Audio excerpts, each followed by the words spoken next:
Hi, I'm Roselle with Contractor's Liability. And if you're a handyman, here's the truth. One mistake on a job can turn into a big expense.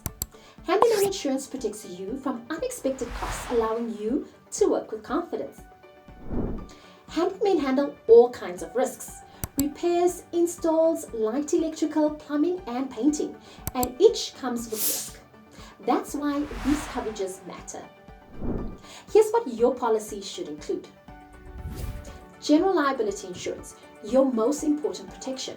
If you damage a client's property or if someone is injured near your tools, liability coverage protects against the costs of repair, medical bills, and legal fees associated.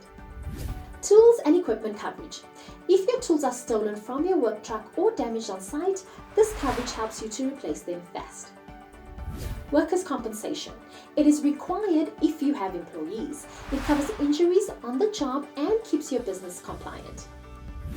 Commercial auto, because personal auto won't cover accidents while driving for work purposes.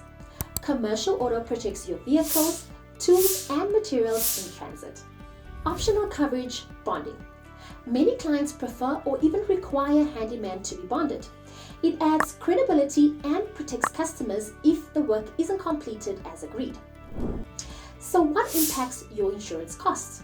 Well, the services offered. Higher risk jobs such as electrical or plumbing tasks incur higher rates. Experience. The more years in business often means better pricing. Claims history. A clean record keeps premiums low. Number of employees. More helpers means higher exposure. Now, whether you're working full-time or part-time, Handyman Insurance gives you financial protection, professional credibility, and peace of mind on every job. Visit contractorsliability.com or call us at the number on your screen for your free customized quote today. If this video helped you, please give it a like, subscribe for more contractors insurance tips, and hit the notification bell so you never miss a new video. Thanks for watching.